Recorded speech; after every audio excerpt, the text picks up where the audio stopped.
Hello students, एक full revision कर लेते हैं इन्वेस्टमेंट प्रॉपर्टी का। Complete chapter full revision of investment property. देख लो, ये मैंने चैप्टर तुम लोगों को करवा दिया। इन्वेस्टमेंट प्रॉपर्टी सबसे पहले कॉन्सेप्ट नंबर 1 में क्या करवाया था? Meaning of investment property. Investment property is what? Investment in land, building और बोथ। लेकिन for what purpose? Number 1 for earning rentals and number 2 for earning capital appreciation in long term. Long term का मतलब है more than 1 year. लिखा as per the provisions of Ind AS 40 property means investments in land, building और both, but it should be held for earning rentals और for long term appreciation. फिर मैंने तुमको examples दिए थे इन्वेस्टमेंट प्रॉपर्टी के। देख लो, ये रहे मेरे एग्जाम्पल्स इन्वेस्टमेंट प्रॉपर्टी के। Vedanta academy, Sharma sir received fees of 2 crore from selling Google drive lectures, और वो मैंने इन्वेस्ट कर दिया फ्लैट में, और वो फ्लैट लेट आउट किसको कर दिया? On rentals to anyone. Individual भी हो सकता है, कंपनी भी हो सकती है, और ये इन्वेस्टमेंट्स जो है रेंट कमाने के लिए। So this is nothing but investment property. India's 40 में ये कवर होगा। मैंने एक शॉप परचेज की। कहाँ पे शॉप परचेज की? इन ऑर्बिट मॉल में, और वो दे दी मैंने मैकडोनल्ड्स को रेंट पे दे दी। देख लो, ये लो, मैकडोनल्ड्स को रेंट पे दे दी। यहाँ पे भी मेरा इंटेंशन रेंट कमाना, ये भी इन्वेस्टमेंट प्रॉपर्टी। मैंने परचेज की ज़मीन, 10 एकड़ ज़मीन खरीदी, और उसके छोटे छोटे प्लॉट्स कट किए। उनको आज नहीं बेचूंगा, जिस दिन भाव आएगा उस दिन बेचूंगा। जिस दिन मार्केट में उसकी रेट बढ़ जाएगी, प्राइस बढ़ जाएगी, उस दिन बेचूंगा। तब तक मैं उसको हेल्ड कर रहा हूँ। For what purpose? For capital appreciation. So this is again investment property. मैंने परचेज किया है प्लॉट, और वो परचेज करके मैं उसको बेचूंगा। लेकिन कब बेचूंगा? भाव बढ़ने पे। कोई पीस में कटने की, अभी प्लॉट ही खरीदा और कैपिटल एप्रिसिएशन होने पे बेचूंगा। ये सारे एग्जांपल्स में क्या, या तो रेंट कमा रहा हूँ या कैपिटल एप्रिसिएशन के लिए वेट कर रहा हूँ। फिर मैंने फ्लैट परचेज किया और उसको रेंट पे दे दिया, और मैं रेंट पे तभी तक ही दे रहा हूँ जब तक उसका भाव नहीं बढ़े। जब भाव बढ़ेगा उसके बाद रेंट पे नहीं दूंगा, बेच दूंगा। तो यहाँ तो दोनों ऑब्जेक्टिव फुलफिल हो रहे हैं। मैं रेंट भी कमाऊंगा प्लस एप्रिसिएशन भी। So it will be sold only when the price will rise. तो ये सब क्या है? मेरा इन्वेस्टमेंट प्रॉपर्टी। नहीं तो और क्या, ये सब पे इंडियाज 40 इज एप्लीकेबल। दूसरे लैंड एंड बिल्डिंग, दूसरे केसेस भी है लैंड एंड बिल्डिंग के, लेकिन वो वहाँ पे इंडियाज 40 अप्लाई नहीं होगा। अगर कोई लैंड एंड बिल्डिंग मैं मेरे खुद के बिजनेस के लिए यूज़ कर रहा हूँ, owner occupied property use for own business, तो वहाँ पे इंडिया 16 अप्लाई होगा। इन्वेस्टमेंट प्रॉपर्टी इंडियाज 40 अप्लाई नहीं होगा। अगर मैं बिल्डर हूँ और मैं प्रॉपर्टी परचेज करके रीसेल कर रहा हूँ, और रीसेल नहीं करी है, मेरे पास पड़ी है, तो वो इन्वेंट्री है, उस पर इंडियाज 40 नहीं, बिकॉज वो मेरे रूटीन कोर्स ऑफ बिजनेस है। मेरा ऑर्डिनरी कोर्स ऑफ बिजनेस में मैं परचेज करके रीसेल करता हूँ। तो ऑर्डिनरी कोर्स ऑफ बिजनेस में अगर कोई आइटम और कमोडिटी अगर बेचनी है तो वो इन्वेंट्री मानी जाएगी, और उस पर इंडियाज 2 एप्लीकेबल है। फिर अगर मैं किसी और के लिए बिल्डिंग बना रहा हूँ, किसी और के लिए अगर बिल्डिंग बना के मैं बेच रहा हूँ, तो मैं कंस्ट्रक्शन का काम कर रहा हूँ, उसके लिए मेरे को कॉन्ट्रैक्ट प्राइस मिलेगा, तो मैं तो कॉन्ट्रैक्टर माना जाऊँगा, और यहाँ पे इंडियाज 115 एप्लीकेबल होगा। कोई इन्वेस्टमेंट प्रॉपर्टी थोड़ी है, मेरी थोड़ी है। फिर अगर कोई फैक्ट्री बिल्डिंग है, पुरानी फैक्ट्री बिल्डिंग को मैं अगर बेचना चाहता हूँ, क्योंकि मैंने नई फैक्ट्री बिल्डिंग बना ली है, और जो हालत है उसी हालत में बेचना चाहता हूँ, कोई उस पर काम करा के एक्स्ट्रा पैसा नहीं चाहिए मेरे को, जो कंडीशन है सेम टू सेम कंडीशन में बेचूंगा, तो वहाँ पे इंडियाज 40 नहीं, India's 105 non current assets held for sale, this standard is applicable. ये सब एग्जांपल्स दिए थे मैंने तुम लोगों को, ये सारे एग्जांपल्स दिए थे। लेकिन फिर 3 मेन पॉइंट डिस्कस किया था। क्या मेन पॉइंट? अगर कोई प्रॉपर्टी वेकेंट पड़ी है जिसको मैं आज यूज़ नहीं कर रहा हूँ, कोई प्रॉपर्टी वेकेंट पड़ी है, मैंने रेंट पे नहीं दिया, लेकिन मैं प्रॉपर अप्रोप्रिएट टेनेंट ढूंढ रहा हूँ कि मेरे को फैमिली पर्सन चाहिए, कोई इंडिविजुअल नहीं चाहिए, तो जब तक प्रॉपर्टी खाली पड़ी रहेगी तब तक भी इन्वेस्टमेंट प्रॉपर्टी ही क्लासीफाई होगी। बिकॉज यहाँ पे मैंने क्लियरली बोला हुआ है, it can be said that actual rental income is not necessary, but intention of earning rentals is only required. खाली intention of earning rentals is only required. अगर मेरा इंटेंशन भी है रेंट कमाना, तो भी इन्वेस्टमेंट प्रॉपर्टी है। सो कुछ दिनों के लिए प्रॉपर्टी खाली रहेगी तो क्लासिफिकेशन चेंज नहीं हो जाएगा उसका। अगर कोई प्रॉपर्टी मैंने परचेज की और उसका यूज अनडिटरमाइंड है तो मैं यही मानूंगा वो मैंने कैपिटल एप्रिसिएशन के लिए खरीदी। क्या यूज करूंगा मालूम नहीं, तो मैंने इसीलिए खरीदा होगा, मैंने जमीन खरीद के रखी है, बिल्डिंग खरीद रखी है, क्यों? अरे भाव बढ़ेगा आज नहीं तो कल, कुछ देके ही जाएगी, कुछ एक्स्ट्रा पैसा मिलेगा। सो वो इन्वेस्टमेंट प्रॉपर्टी है। सो इफ एनी लैंड और building is held for undetermined use then it will be considered as investment property. हम उसको इन्वेस्टमेंट प्रॉपर्टी ही मानेंगे। और अगर कोई लैंड एंड बिल्डिंग मैंने मेरे स्टाफ को एकोमोडेशन के लिए दी है, स्टाफ को, एम्प्लॉयज़ को, डायरेक्टर्स को, तो ये मैं मेरे बिजनेस के लिए यूज़ कर रहा हूँ ताकि मेरा बिजनेस स्मूथली चले। तो यहाँ पे इंडियाज़ 40 एप्लीकेबल नहीं है, यहाँ पे इंडियाज़ 16, क्योंकि यहाँ पे owner occupied property used for smooth conduct of own business है। तो यहाँ पे इंडियाज़ 40 नहीं, India 16 is applicable, India 16 is applicable. ठीक है ना? चलो यहाँ तक का रिविजन हो गया। मैं पूरा कंप्लीट चैप्टर का रिवीजन दे रहा हूँ तुम लोगों को, ताकि तुम ये मेरा लेक्चर देखोगे ना तो पूरा का पूरा चैप्टर तुम्हारे लिए रिवाइज हो जाएगा। नाउ कॉन्सेप्ट 3 में क्या है ना, link of Ind AS 40 with India's 116। अभी लिंक एकदम सिंपल है। एक चीज ध्यान में रखना, अगर ऑपरेटिंग लीज पे कोई प्रॉपर्टी दे रखी है, लैंड बिल्डिंग, तो उस पर इंडियाज 40 अप्लाई होगा, क्योंकि ऑपरेटिंग लीज तो रेंट का मॉडल है। मैंने वो प्रॉपर्टी दी है सामने वाले को यूज़ करने के लिए और मैं रेंट कमाते जाऊंगा। तो जो लेसर है वो उसकी प्रॉपर्टी है, वही ओनर है। लेसर की बुक्स में चले जाओ, इंडियाज 40 अप्लाई कर लो। So under operating lease lessor is the owner और due to which lessor will apply Ind AS 40। लेकिन अगर फाइनेंस लीज पे दी है तो चक्कर आ जाता है। फाइनेंस लीज पे ओनर लेसी हो जाता है, क्योंकि हमने प्रॉपर्टी उसको दी है, लास्ट में वो प्रॉपर्टी उसी की हो जाएगी, क्योंकि जो पेमेंट कर रहा है ना वो ईएमआई के फॉर्म में इंटरेस्ट प्लस प्रिंसिपल दे रहा है। तो फाइनेंस लीज में किसके बुक्स में जाना चाहिए? सबसे पहले तो ओनर कौन है? फाइनेंस लीज में ओनर लेसर नहीं है, लेसी है। लेसी के बुक्स में जाके देखो, अगर लेसी खुद की बिजनेस के लिए अगर वो प्रॉपर्टी यूज कर रहा है तो इंडिया 16, और लेसी ने कोई आउटसाइड पार्टी को, अगर लेसी ने किसी को भाड़े पे दे दी तो इंडिया 40। बट लेसी की बुक्स में जाना है, लेसर नहीं। सो देख लो, under finance lease lessee is assumed owner, है ना? तो if lessee will give this property for rent to third party then apply Ind AS 40।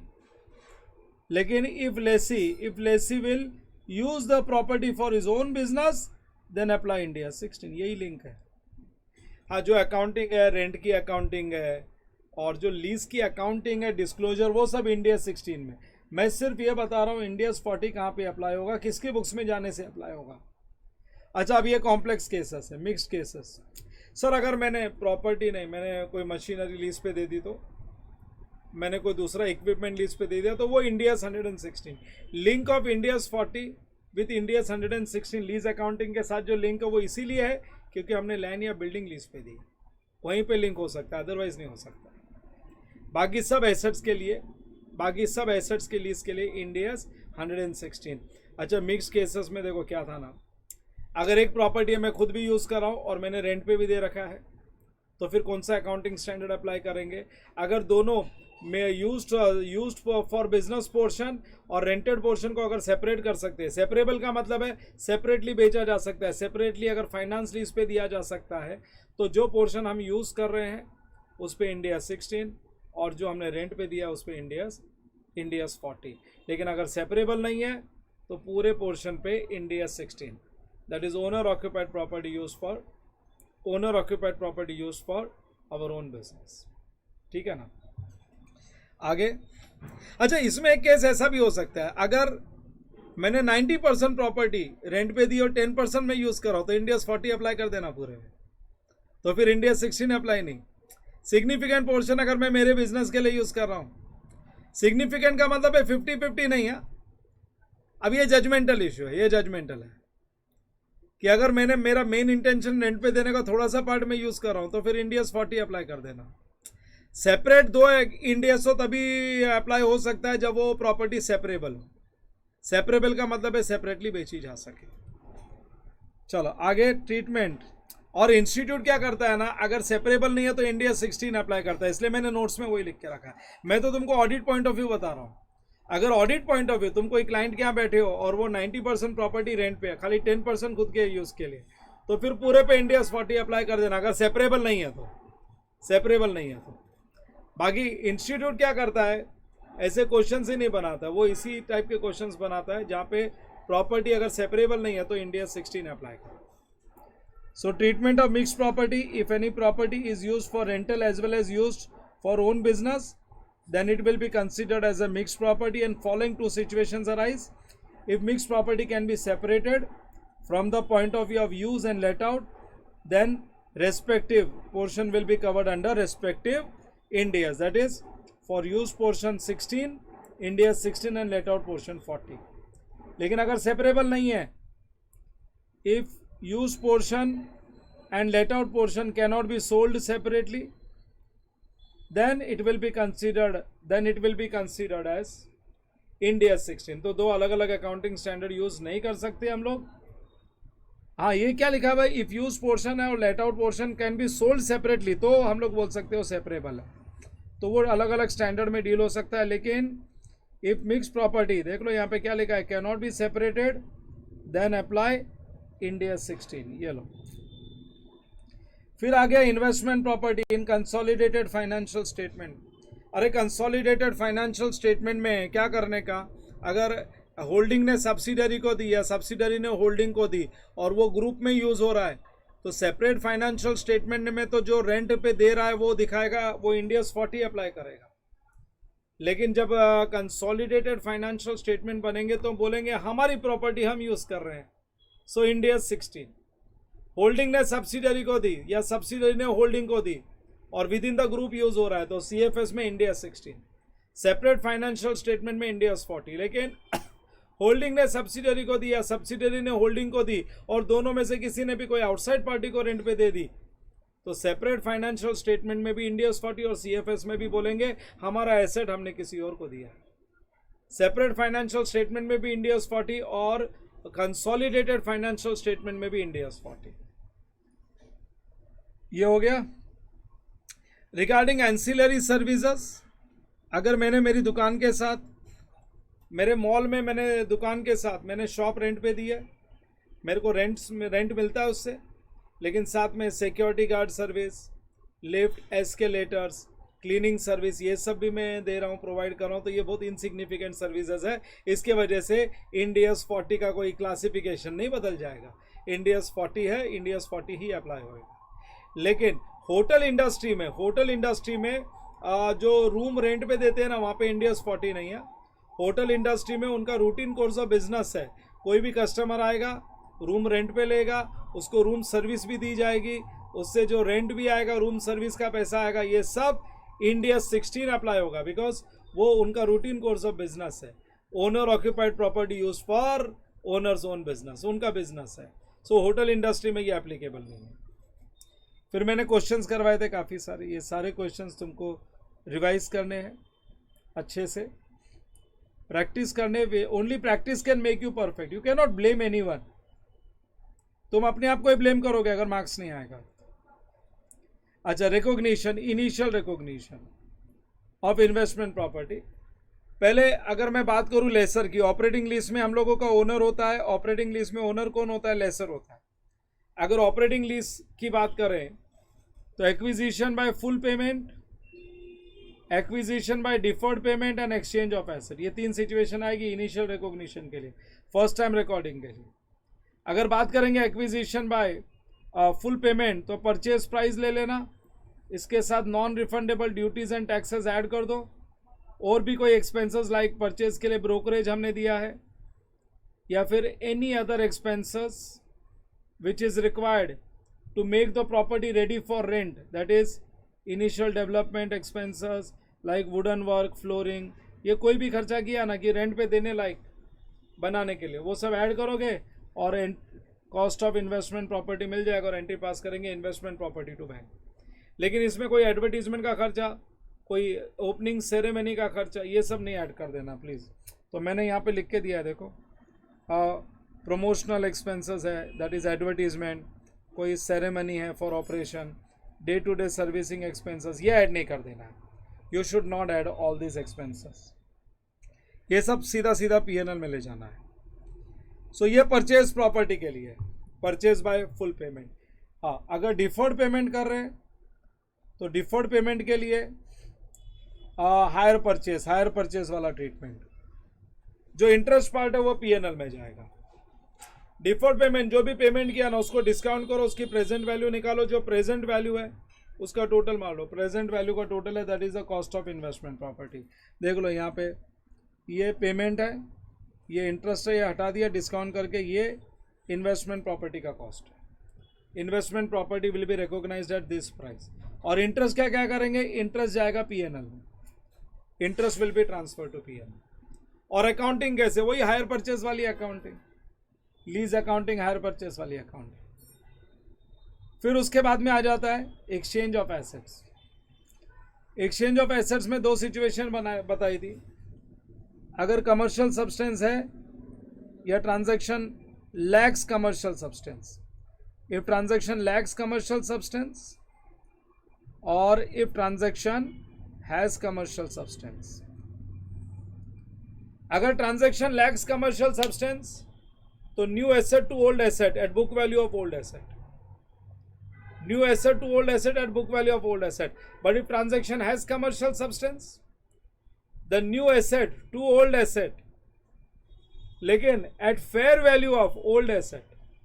Fair value of old asset, जो ओल्ड एसेट है उसकी फेयर वैल्यू, आज के डेट में जो मार्केट वैल्यू है, वो आउटगोइंग एसेट की जो फेयर वैल्यू होगी वो इनकमिंग एसेट के एसेट का कॉस्ट बनेगा. So incoming asset account debit fair value of old asset and to outgoing asset, और आउटगोइंग एसेट की फेयर वैल्यू और बुक वैल्यू का डिफरेंस है वो प्रॉफिट लॉस. ये मान के चलो when transaction has commercial substance, पुराना वाला एसेट कैश में बेच दिया, तो पहले तो कैश में बेचने की एंट्री बना लो रफ में. सपोज पुराना वाला एसेट 10,000 का है, 12,000 में बिक गया, तो cash bank account debit 12,000 to old asset 10,000 to profit loss 2,000. और फिर वो जो कैश बैंक है ना, उसको कैश बैंक को कट करके लिख दो न्यू एसेट. बराबर ना, 12,000 उसका जो कैश आया था उसी से नया एसेट खरीदेंगे. So instead of cash bank मैं बोलूंगा new asset account debit 12,000 to old asset 10 to profit और लॉस 2,000. समझा क्या नहीं? तुम एंट्री कैश की पास कर लो, फिर कैश को कट कर दो और उसके जगह पे न्यू एसेट का नाम लिख दो. It is as simple as this. Outgoing asset की फेयर वैल्यू पे, आउटगोइंग एसेट की फेयर वैल्यू पे इनकमिंग एसेट बुक होएगा. इसमें बहुत सारे एग्जांपल्स दिए क्लैरिटी के लिए, वो एग्जांपल्स देख लेना. I have given 7 to 8 examples. फिर उसके बाद एक्सचेंज ऑफ एसेट्स खत्म, तो इनिशियल रिकॉग्निशन एक्चुअल ओनर की बुक्स का खत्म हो गया. Assumed owner, initial recognition in the books of assumed owner, that is lessee. अरे वो कुछ नहीं है, वो केस में क्या करने का, लेसी जो पेमेंट करने वाला है ना लीज रेंटल्स, उसको डिस्काउंट करो, उसकी प्रेजेंट वैल्यू निकालो, और जो प्रेजेंट वैल्यू निकाल के जो भी कॉस्ट आएगा that is nothing but asset to lessor. Simple है. Interest will go to PNL. जैसा डिफर्ड पेमेंट है वही है, ये डिफर्ड पेमेंट वाला ही केस, ये डिफर्ड पेमेंट वाला ही केस है. Finance lease is like deferred payment only. ना सब्सिक्वेंट रिकॉग्निशन में क्या है, अगर day to day servicing cost है तो वो पीएनएल में चला जाएगा.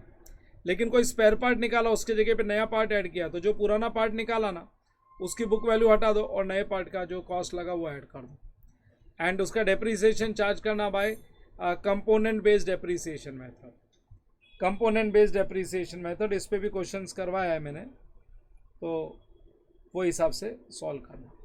देखो ना, एग्जिस्टिंग कैरिंग अमाउंट जो भी है इसमें से derecognise the carrying amount of replace portion plus recognise new cost. और ये मैंने कंपोनेंट बेस्ड डेप्रीसिएशन से एक प्रॉब्लम भी सॉल्व करवाया था. So this is done. अब इसके बाद measurement of investment property. Sir what is this measurement of investment property? Showing the investment property in balance sheet. Balance sheet में कैसे शो करेंगे, तो बैलेंस शीट में हम शो करेंगे ओरिजिनल कॉस्ट माइनस आज तक का डिप्रीसिएशन. लेकिन डिप्रीसिएशन चार्ज करने के बाद अगर उसकी फेयर वैल्यू बुक वैल्यू से कम है, suppose 1 lakh is the cost, 10,000 depreciation, तो बुक्स में वैल्यू है 90, लेकिन मार्केट में उसकी वैल्यू 80,000 ही है, तो जो फर्दर 10,000 है उसको बोलते हैं इम्पेयरमेंट लॉस, वो भी बुक करना, less from asset P N L debit, depreciation कहता राइट। और जो नेट कैरिंग अमाउंट है वो बैलेंस शीट में शो होगा। सर वैल्यू बढ़ गई तो, वैल्यू बढ़ गई तो अपवर्ड, उसको रिवैल्यूएशन बोलते हैं, वो हम लोग नहीं शो कर सकते। Revaluation can not B show. End S 40 बोलता है अपवर्ड रिवैल्यूएशन इसमें अलाउड नहीं है। तो फिर क्या करने का, आप नोट्स टू अकाउंट्स में मेंशन कर सकते हो। नोट्स टू अकाउंट्स में इन्वेस्टमेंट प्रॉपर्टी की फेयर वैल्यू कितनी लिख सकते हो, लेकिन बैलेंस शीट में हम लोग अपवर्ड वाला काम नहीं कर सकते। इंपेयरमेंट शो करते just for prudence purpose, conservatism prudence के लिए। तो ये सब मैंने यहाँ पे बता रखा है। और ये कौन करेगा, वैल्यूएशन कौन करेगा, ये कंपिटेंट वैल्यूअर करेगा, एक्सपर्ट वैल्यूअर्स, जो लोग ये फील्ड में वैल्यूएशन का ही काम करते हैं। और वैल्यूएशन के लिए एक अकाउंटिंग स्टैंडर्ड है, India 113।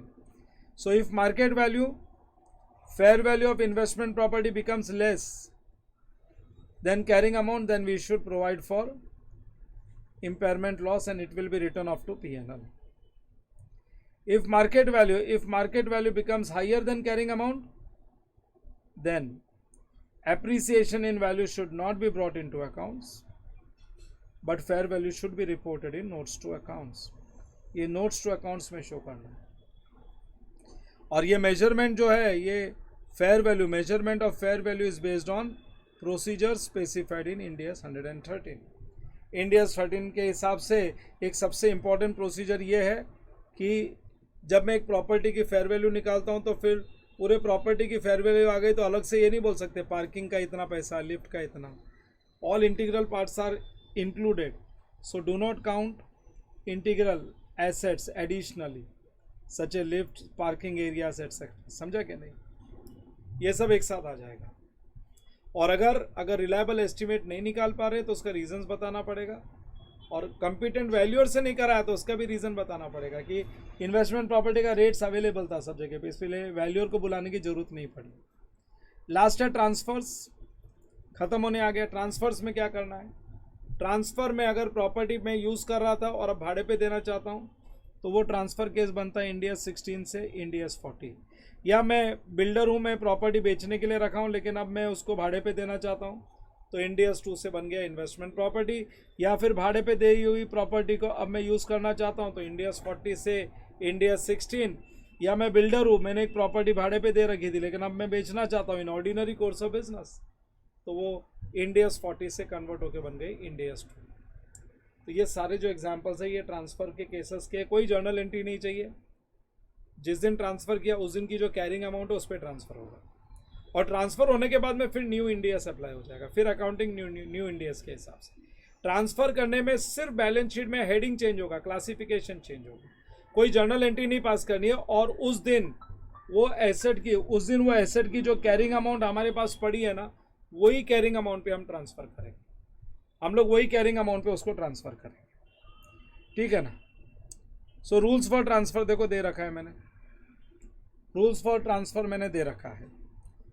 There will be no journal entry for this transfer but changes in disclosure will be made, changes in disclosure will be made and transfers should be made out at carrying amount which is maintained in the books prior to such transfer, है ना, जो carrying amount है।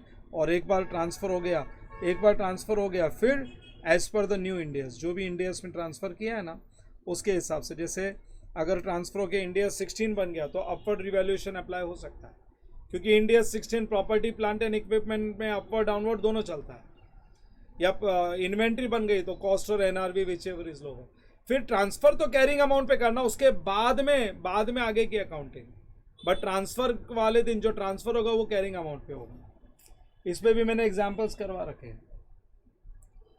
फिर उसके बाद next concept, ये सब examples करवा रखे, तुमको करना ही चाहिए। Disposal of investment property, disposal में क्या है, अगर ओनरशिप थी और डिस्पोज किया तो जो नेट सेलिंग प्राइस आता है ना बेचने के टाइम पे कमीशन वमीशन माइनस करके उसको कंपेयर करने का बुक वैल्यू से जो डिफरेंस आएगा वो प्रॉफिट लॉस। लेकिन अगर फाइनेंस लीज का डिस्पोजल है तो lessee account debit fair value that is present value of minimum lease rentals to investment property book value, जो डिफरेंस आएगा वो profit loss. So fair value and book value difference will be transfer to profit loss. और disposal by deferred collection है तो hire purchase में seller की books और कुछ नहीं। मैं इतना ही बोलूँगा, हायर परचेज में सेलर की बुक्स। मैं हमेशा हायर परचेज को बहुत इंपॉर्टेंस देता हूँ सीए फाइनल के लिए, क्योंकि वो इंपॉर्टेंट है भाई। हायर परचेज में जो सेलर की बुक्स है ना, वो disposal by deferred collection basis, वही एंट्रीज है, सेम टू सेम, सब कुछ वही है। फिर डिस्पोजल के बाद डिस्क्लोजर आ गया। डिस्क्लोजर तो मैं हमेशा बोलता हूँ ऑडिट रिक्वायरमेंट है। सो मेरे तरफ से इंड AS 40 का रिवीजन डन है। सो ये कंप्लीट रिवीजन मैंने कर दिया है, और मैं चाहता हूँ कि रिवीजन जो हो है कम से कम टाइम में मैं एक रिकैप करके दे दूँ, ताकि तुम लोग एक बार ये पूरा देख लो तो सारे के सारे पॉइंट्स हो जाए। एक्चुअली ये सब काम तुमको करना चाहिए, बट कुछ स्टूडेंट्स मेरे को सजेस्ट करते सर ये भी आप ही बना के दे दो, इसलिए मैं बना के दे देता हूँ। चलो that's it, I will stop it here. Bye bye, keep studying.